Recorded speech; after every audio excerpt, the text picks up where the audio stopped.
An hour or two later, but still, there is no response. Who is he with? Where is he? Why is he acting like this? This behavior indicates that you have no things to do, no life, and you're just sitting for hours and waiting for his messages. And he did not pick up or hung up. You said yesterday you'd go to the store. Did you go? But why? You promised. Don't try to be a therapist.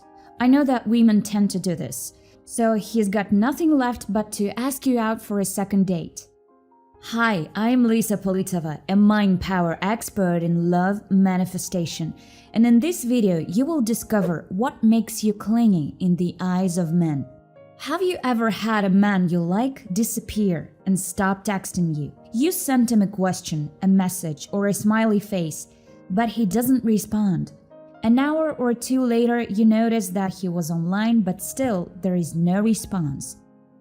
You suffer in anticipation and have no idea what to think. Who is he with? Where is he? Why is he acting like this? After a whole day, you can't handle it any longer and send him another text. Your nerves are fraying and negative thoughts are entering your mind. Sounds familiar? Write to me in the comments, what do you think? Do you consider sending these messages as being clingy? I'll give you my answer in a moment. And you will learn 5 things you should avoid if you don't want to seem clingy to your man.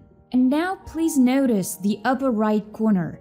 I have a gift for all ladies who have yet to create a relationship with the man they love.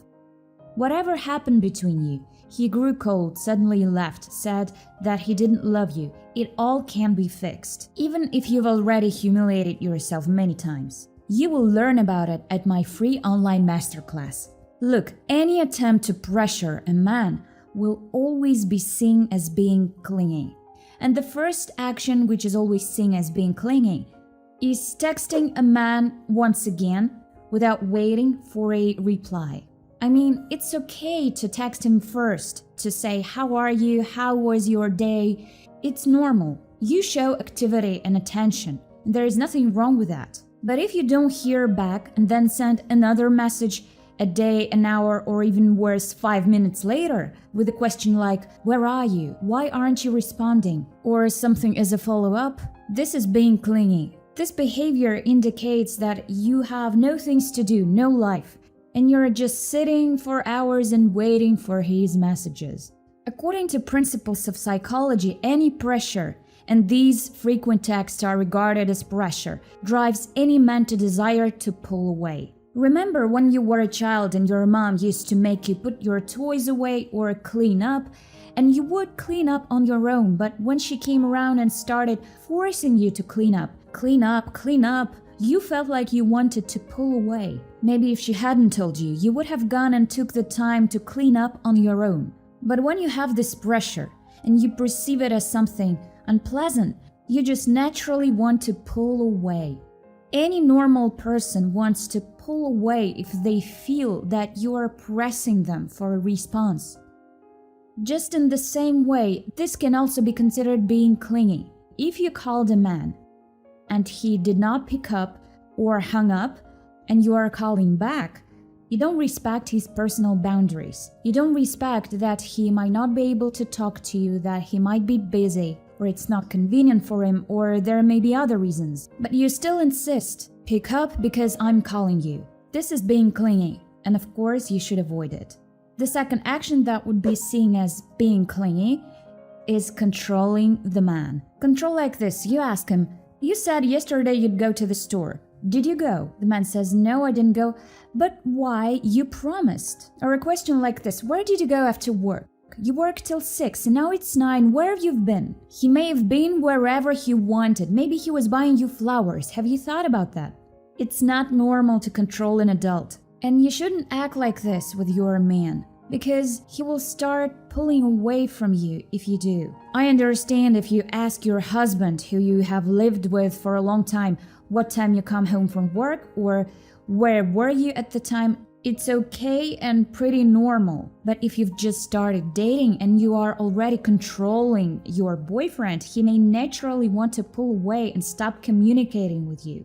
And this is not what you want, so let go of all control.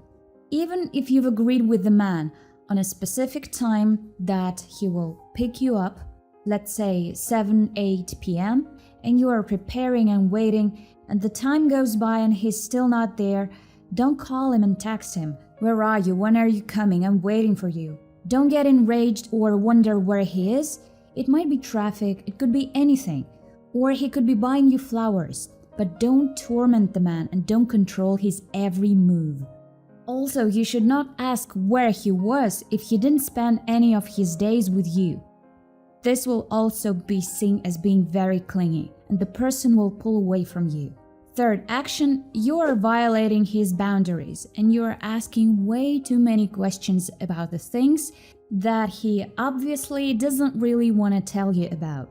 In fact, every person is independent and there are things that he may want to discuss and some things he may not want to discuss.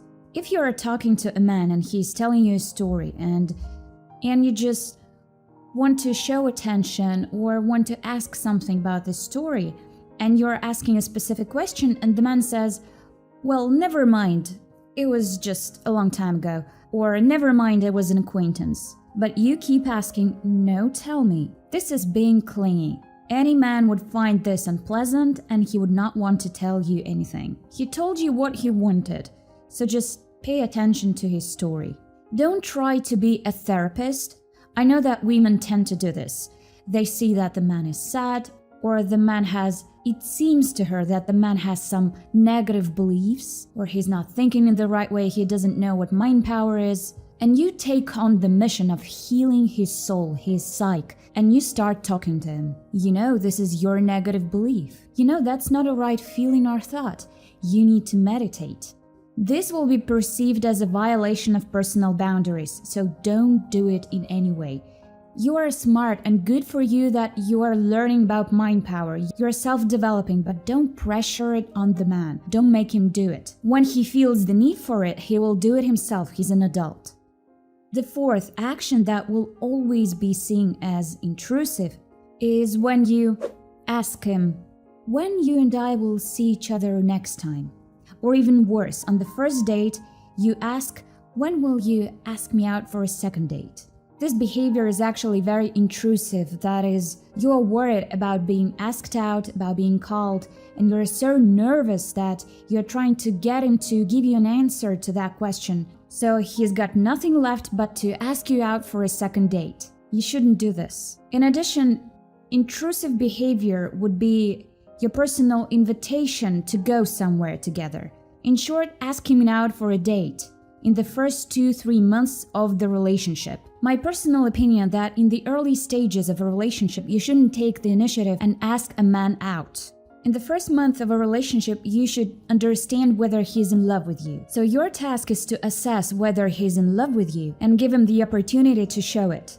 And if you see that the man is not in love with you after 2 or 3 months, you should let go of this relationship. That's according to proper right rules. I understand that things may be different in life, right? But I believe you should avoid taking any initiative. Sometimes a woman says, oh, I bought tickets to the races, do you want to go with me? Well, she knows that he enjoys racing, but she's not interested in it. It looks like being clingy. When you initiate this obsessive need to be with him, and you even buy tickets, so don't do that. The fifth action, which is definitely seen as being clingy, is asking him, how do you feel about me? What are your feelings for me? This is also a violation of personal boundaries, because a person always chooses when and in what conditions to express his or her feelings. It has to be sincere. If a man gets that opportunity in some romantic atmosphere, embracing you to say that he loves you or that he likes you, it will all be fine, natural. And when you ask such a question at the worst possible time, it looks like an intrusion, and it is definitely something you should avoid. If you've now realized that you sometimes acted clingy, or worse, you have already ruined the relationship with the man you love because of it, it's not a problem. I have a solution to return his love for you and to make him always call, text, or ask you out on a date himself. It all can be fixed. Sign up right now. You'll find the link in the upper right corner. Subscribe to my channel and click the bell to get notifications about my next videos.